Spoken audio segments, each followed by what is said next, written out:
like, I don't. No possible. How's it been there? Uh, Pretty solid, pretty solid, yeah. So, first things we'll talk about, and this is the same, basically the same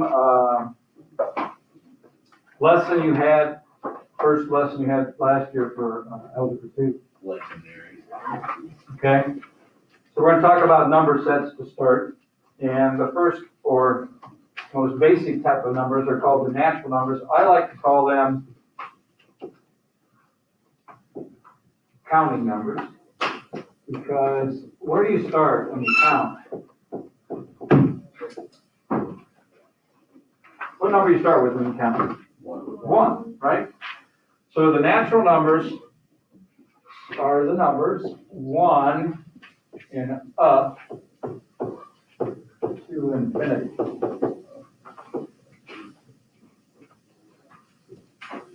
Okay? And the whole numbers, and actually also the symbol for natural numbers is real easy, a capital N. All right, for the whole numbers, they're very, very close to the natural numbers. Capital W for whole numbers. There's only one number different. What do you think it is? Any guesses? One number difference between the two. Yeah, 0. 0 is part of the whole numbers. And then 1, 2, 3, to infinity. The next set of numbers we'll talk about are the integers. And we use the letter capital Z on that green to represent those, because we'll use I for the irrationals. All right, so the integers bring in what numbers do you think? Yeah, the negatives. Good. So from negative infinity up to 0, and then 1, 2, to positive infinity. So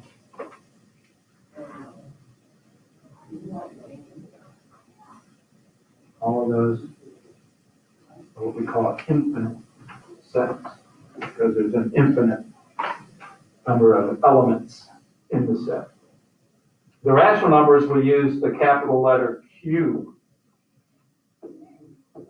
for those. And what type of numbers haven't we seen yet? Decimals and fractions, yeah. So the rational numbers, we bring in the decimals and fractions, along with all of these that we've already had so far. But these decimals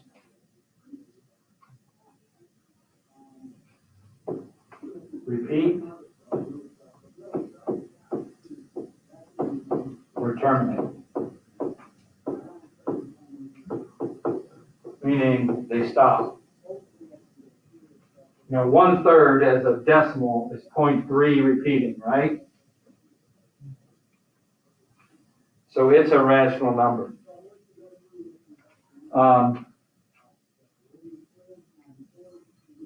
3/2, the fraction, but as a decimal, that's 1.5, right? It terminates, it stops. So those are examples of rational numbers. The irrationals, then, we use the capital I for.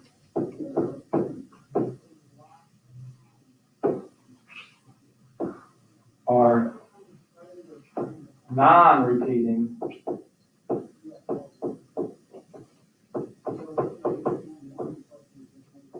non-terminating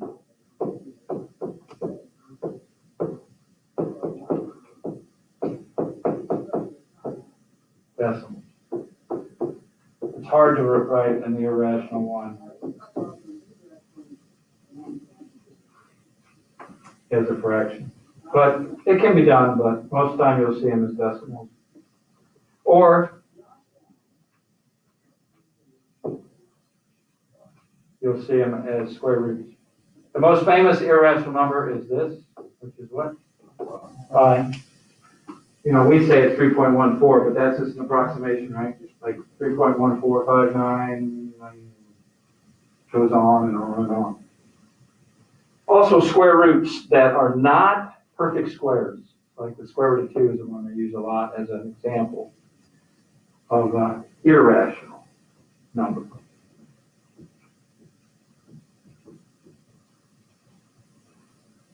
We look at, the square root of 2 on our calculator. It stops there after the 2, but that's just because it ran out of room on the display. It just keeps going. And you don't see any repeating numbers in there. It just keeps going and going and going. And then all of these numbers are part of the real numbers, which is capital R. A lot of times I'll do 2 lines and do it like that when I do it, but you don't have to do that. It's just a capital R. And these are all numbers that you know about so far. Last year you learned about non-real numbers, right? Imaginaries. We won't talk about those quite yet, but we'll get to those again, like we did last year. Remember the I's in your answers? Mm-hmm. Yeah. Those were the imaginary or non-real numbers. Okay, so those are the type number sets, kind of from littlest to biggest, I guess, as far as how much there is. But there's really all infinite. They're all basically the same size, but just different types of numbers. Okay, so again, this is just about rationals and irrationals. Again, just to re-explain it. They say rational numbers, excuse me, can be expressed as a quotient or ratio. Quotient means division problem, right? That's what a fraction is. You guys know that, right? Mm-hmm. 1 over 2, or 1/2, means 1 divided by 2, right? We can call it a fraction bar or a division bar. So that's what they're talking about here. Quotient or ratio of 2 integers, where the denominator, the bottom number, not 0. Never allowed to have 0 in the denominator, right? We told that a lot last year.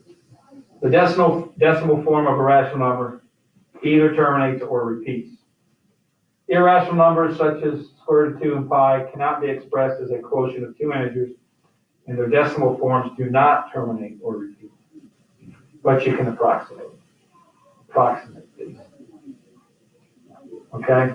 So just another way. So here's a picture of all that we just did, called a Venn diagram. We got our naturals 1 and up, whole numbers 0, 1 and up, integers negatives 0, 1 and up. And we talk about these number sets. We can say that the natural numbers are a subset of the whole numbers because all of the elements in the natural numbers are also inside the whole numbers. We talked about that last year as well, this first lesson in Algebra 2.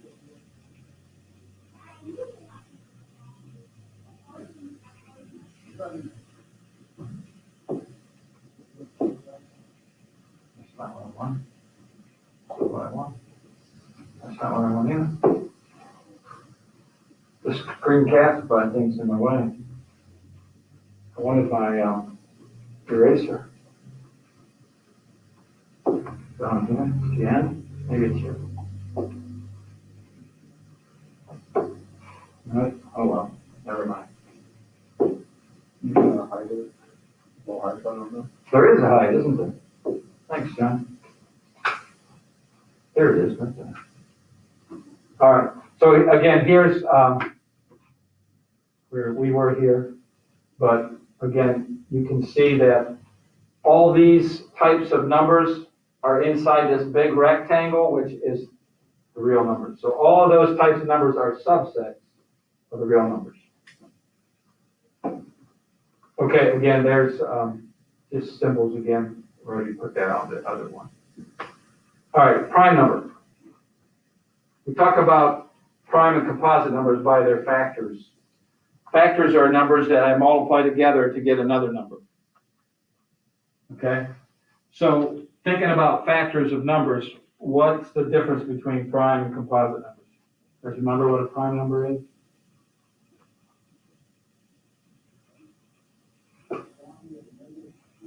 Only got two factors. What are those two factors? Does you remember? One in itself.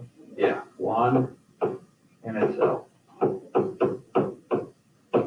So what's the smallest prime number? 2, right. 1 times 2. A lot of people want to say it's 1, but that's just 1 times 1. It really only has one factor, right? So the smallest prime number is 2. The next one would be 3. 4 is not prime because we got 1 and 4 and 2 times 2, right? Okay, 5, 7, 8, 9, 10, 11, and so on. So there's only one even prime number. That's 2, because all the other even numbers, what number goes into it? 2, right? So it has at least 3 factors. And that's what a composite number is. 3 or more factors.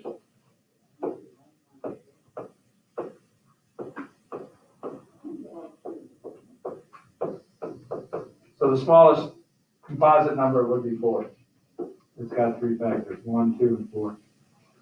All even numbers from then out, 4, 6, 8, but 9's an odd number that has more than 2 factors, 10, and so on. So just understand, if we talk about prime or composite, understand what we're talking about. Or if you see it in your book. Coming back to you a little bit, haven't thought about math, vocabulary much lately, but all stuff we talked about last year. And probably years past. All right, talking about more about sets, not just numbers, but sets. 1, 2, 3 are and so on, all those numbers, all those objects are called elements. So an element is an object in a set, or an item, object or item in a set.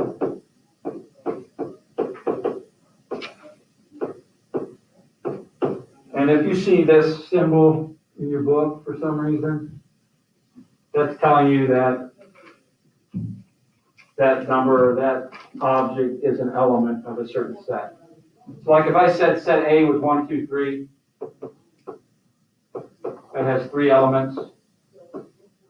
I could say 1 is an element of A. That's what that's saying. That's all. So that's how you might see that symbol. Subset, we talked about it. Every element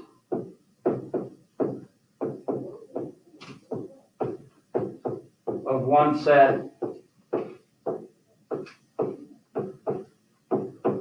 is also an element of another set.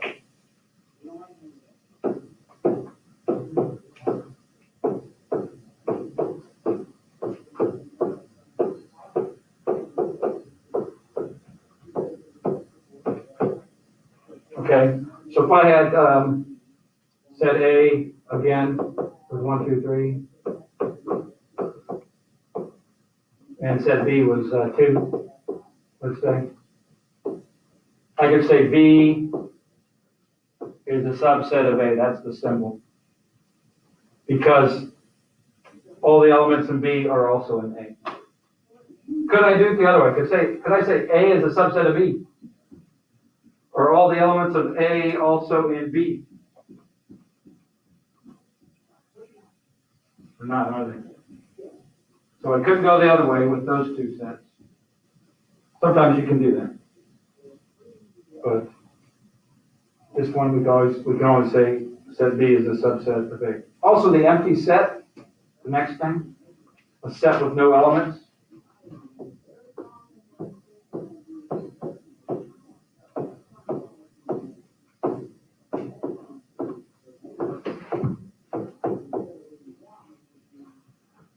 Is a subset of every set. The empty set is a subset of any set.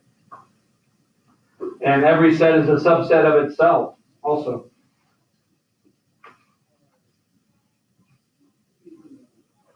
Okay, but the way the symbols for, there's two different ways we can write symbols for empty set. We can do a 0 with a line through it,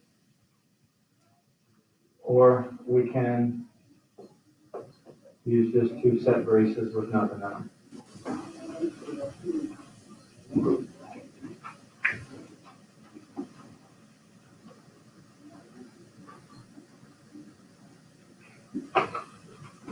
Finite set, basically common sense.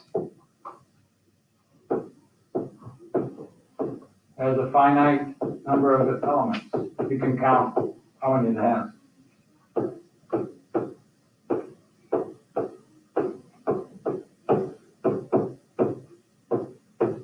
So set A had 3 elements, so it's a finite set. Set B had 1 element, it's a finite set.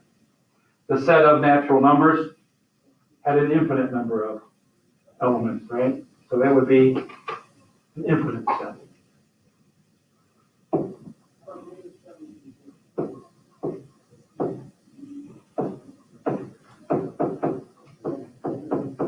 That's just common sense.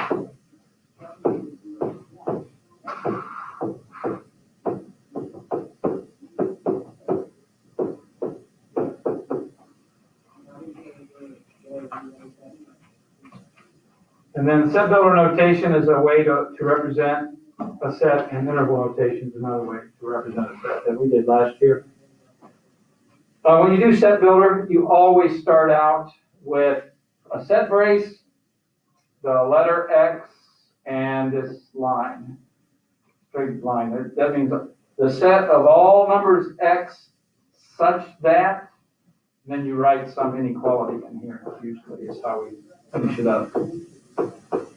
Remember, inequalities are when we use less than or greater than symbols, less than or equal to, greater than or equal to symbols.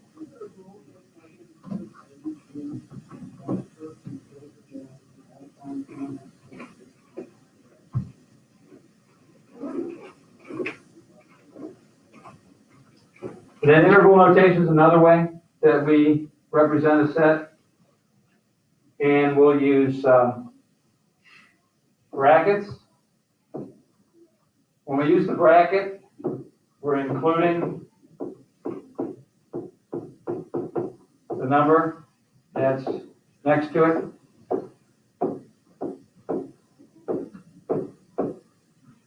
So there's usually 2 numbers in an interval. So if I had 2, and they separate them by a comma, okay, those 2 numbers would be included in that interval, in that set. If I use parentheses, then we're not including that number.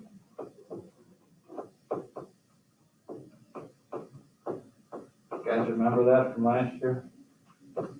Coming back to you, hopefully. And sometimes you have, one of each. One number you're including and one not. So you might have something that looks like this, or this. The right number here, we'd be including it. The left number, we wouldn't. Here, the left number, we would be including, and the right number, we wouldn't.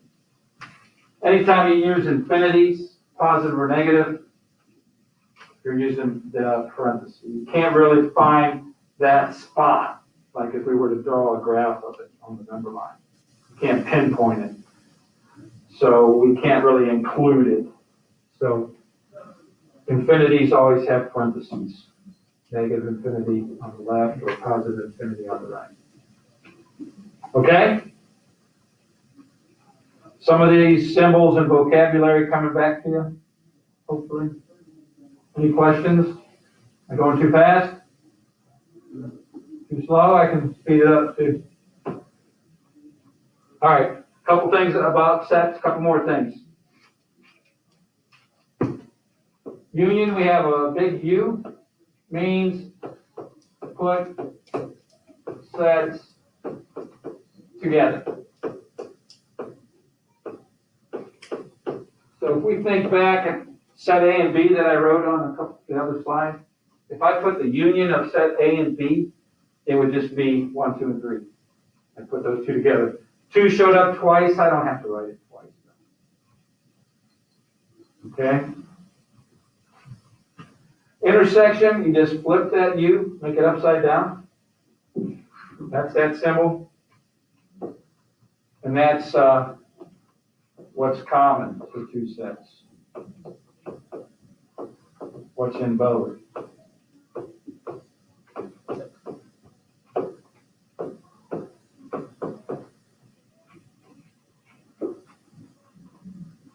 Okay, so if I did, if I did A union B, remember, it would just be 1, 2, and 3.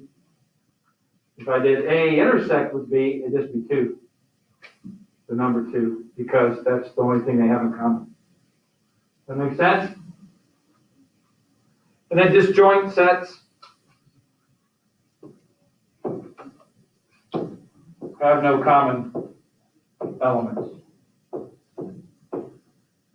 So if I said A was 1, 2, 3, and B was 4, 5, 6, and I tried to do the intersection, see what they had in common, there wouldn't be anything in common, would there? That would be the empty set, which means they're disjoint.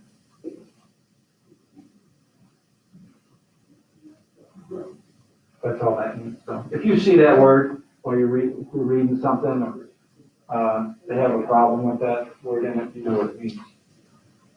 Questions? Austin, you all right?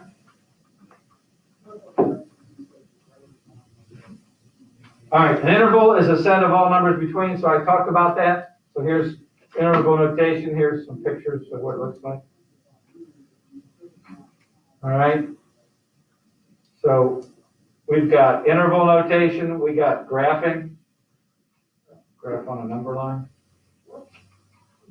And then we got, this is the set builder notation. Okay, they all mean the same thing. Since it's parentheses, it means we're not including the 3 or the 5. So we're taking all numbers bigger than 3 and less than 5. Or we could say all numbers between 3 and 5. When we graph it, we put a circle at 3 and 5, and then we connect them, meaning we're just showing all the numbers between them, but not including them. If I were to include the 3, I'd make that a solid red dot, right? There's a number of solid dots and open circles. And then set builder notation, we always have these 3 symbols. We have our set brace X such that, and then our inequality. Here's our inequality. 3 is less than X, which is less than 5. No equal to symbol. If we were including one of those, we put that line underneath, meaning less than or equal to. Okay? So coming back to you, we had this same slide last year. I just did it last period with my Algebra 2 class. Very, very similar to what we did last year. Okay, there's the infinities again. We would always use parentheses when we're looking at the infinities. So if I just wanted to show interval notation of a number line with nothing on it, it would look like this. That's all. Okay. Here's some more ways of representing intervals or sets. We can describe it in words. All numbers less than 3. We can draw a picture or graph it. So a circle at 3, arrow to the left, to negative infinity. We can write an inequality, all numbers X less than 3, or we can do interval notation. From negative infinity to 3, we're not including either one of them. Okay, the second one, we got numbers greater than or equal to negative 2. So we have a solid dot at negative 2, and meaning we're including it. There's our greater than or equal to symbol for our inequality. In the interval notation, we use that set bracket, interval bracket, to show that the -2 is included. All numbers greater than all the way through infinity. Right? Making sense? Any questions? All right. Here's a little bit more. Throw in set builder notation. Here, let me go back for a second to intersect. You'll have problems that look like this today on homework. You'll have, let's say, A union B intersect A intersect C. Okay, and then the directions, they'll give you the numbers that belong to A, B, and C. I think there's actually a D as well. So, you know, what's the rule if you have parentheses? Do what's in parentheses first, right? You guys all know that rule. So you would do this problem, and all the numbers you see in A and B, you write down. If there's repeats, you don't have to write them twice. Over here, A and C intersection, you just look to see what they have in common and write those numbers down. After you do that, then you look and see if either one of those sets have something in common because it's intersection. So your final answer would be whatever numbers were the intersection of these two answers. Does that make sense? You got, I don't know, 3 or 4 problems like that. I just wanted to, so when you see that stuff, you understand what's going on.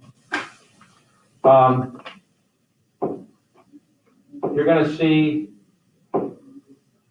a problem like this one over here, this set builder notation, like numbers 4 through 8 or 4 through 10. And they're going to say, find the 4 smallest numbers that fit this set. Okay? So this is saying all numbers x, or all real numbers, not actually, not all real numbers. I'll tell you what type of numbers in a minute. All numbers x such that x equals 2n minus 1, and n is what type of number? What's that capital N mean? Natural. Where do they start? 1. So, if you were to do this problem, find the 4 smallest numbers that fit this. What goes in for n first? What's the smallest natural number? 1. So what's 2 times 1? Minus 1. 1. So the first number would be 1. What's the next number you put in? 2. So 2 times 2 is 4, minus 1 is 3. Then you put 3 in. 2 times 3 is 6, minus 1 is 5. And then you put 4 in. 2 times 4 is 8, minus 1 is 7. So that would be these 4 numbers, right? Those 4 odd numbers. Okay, so you have a couple, 3 or 4 of those like that. You'll see this symbol, part of your homework. What's that symbol on either side of the X? Yeah, absolute value. Which means it's going to be what kind of number? Positive, right? The absolute value of -3 is positive 3. The absolute value of positive 3 is positive 3, right? It means how far from 0 you are. All right, so pay attention. You're going to get the problem like this. And the directions say find, you know. So if it says a z there instead of an n, you're going to use integers, right? Integers, remember, go both ways, positive and negative. All right? So try to find the 4 smallest. So you got to think a little bit on those. Any questions? You understand this stuff? Sometimes you can't use roster notation because we're not going to be able to ever stop, right? Sometimes you can't use interval notation because interval notation, you're using all the numbers in between. Well, we're not using all the numbers in between here. We're not using the even ones. Okay? So sometimes we want to use one notation, one is better than another, okay? So be able to do every type of notation, roster, interval, step over notation. You can always describe it in words if you want. All right, I think that's it. Yeah, there's your assignment. Page 14, numbers 2 to 30. All right, now I gotta go back and find, oh, I should go back, shouldn't I? So you guys can write that down. That's the wrong one. Page 14, 2 to 30, what's the E mean? Even, yeah. So 2, 4, 6, 8, 10, up to 30.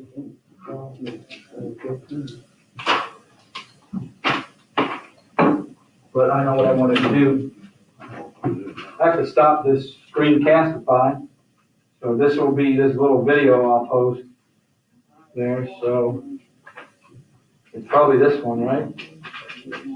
Stop sharing.